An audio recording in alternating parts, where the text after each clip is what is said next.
Hello everyone, welcome to another Carol in the City video edition. I just wanted to share a testimony from Brazil, and I've also shared several others, one through an email and a few on Facebook through my page, my profile page, and Carol in the City group. So you can check more out there.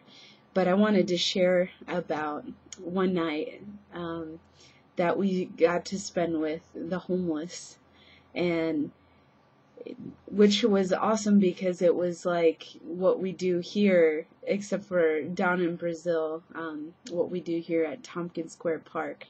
It just really felt so special to be there. A church goes every Tuesday evening and gives out soup and just ministers the gospel and ministers to the people there, and it was really inspiring. And there was such a you could feel the warmth and the love in that area, and it was actually underneath a bridge in Belo Horizonte. And it was really funny because the first day when we arrived in Belo Horizonte, we drove by that area and I saw the people sleeping under the bridge, and I was like, man, Lord, I would really love to go there. And then we arrived that night. This is like a week later, and we got to go there. So that was really an answer to prayer and other people's desires as well. And that night I met this very sweet man. His name was Mario, and I had gone over to sit down with a few people and start talking to them with one of my Brazilian friends who helped translate. And he was just so friendly and so sweet, and so I asked him, why was he there? How long had he been in the street?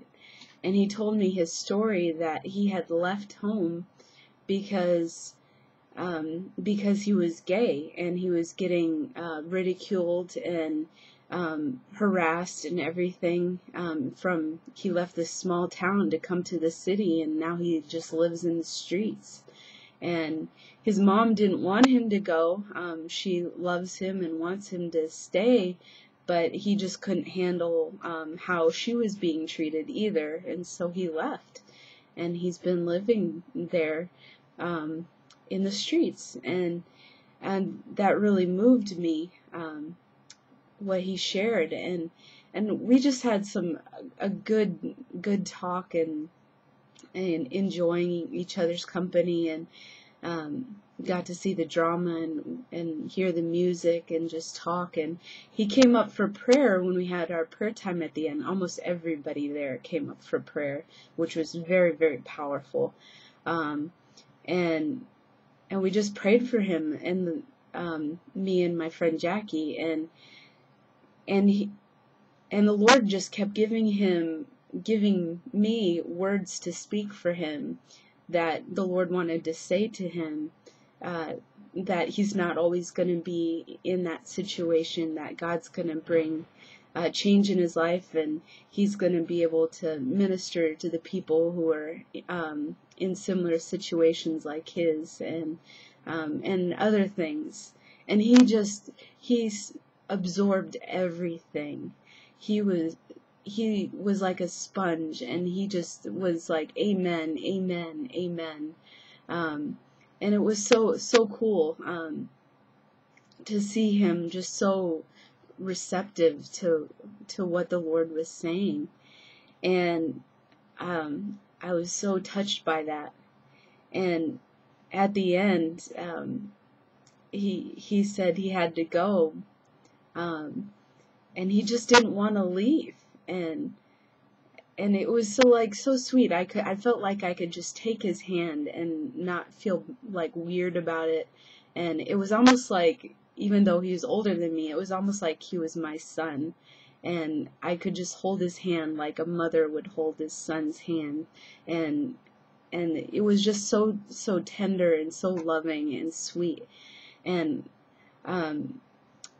even while another man came up to receive prayer, he just stood there and held hands with us and didn't want to leave. And so by the end, it was just like, I embraced him and let him go on his way, and he just still just lingered for a few moments. He didn't want to leave. And what the Lord showed me is that he gave me his eyes for him, and helped me to see Mario the way that he does.